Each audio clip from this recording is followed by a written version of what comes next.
My name's Russell, I'm 23 years old. I grew up in Broadmeadows. I spent most of my life there before I fell into homelessness, and basically spent the next 2-3 years trying to break out of the refuge and housing cycle, kind of being able to save up to kind of get out was near impossible on kind of Centrelink funding and stuff.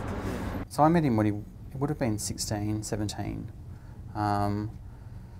And like every other 17-year-old, you know, quite mouthy and, you know, kind of knew what was what.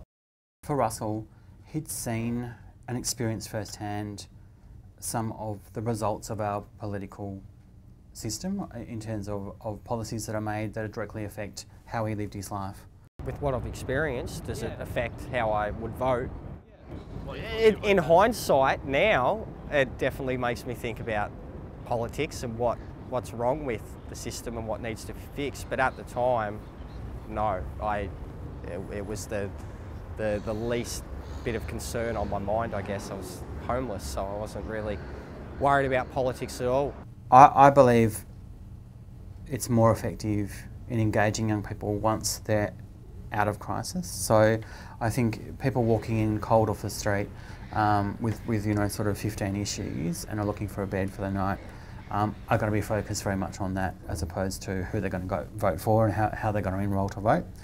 To get them involved, it's an age-old tale. It's kind of hard because I think a lot of the kids, unfortunately, just fail to understand, you know, the true nature of politics. What Russell was talking about was how does someone like him, a young man, who's experienced it firsthand, experienced the limitations of the system and seen what doesn't work for him, how does he turn that into, how is my vote going to count?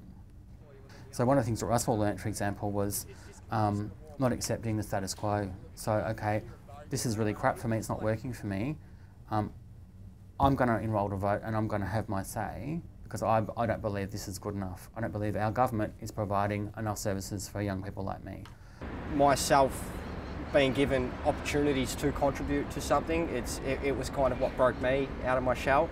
Anybody who votes, that one vote, it could come down to a split vote. You know, that one vote could make a difference. So you have contributed towards an elected government. But I think that's one thing that youths kind of, they need to realise. It was one of the things that I did anyway. Like, once you're given that power to kind of have a say, it's very empowering for the youth.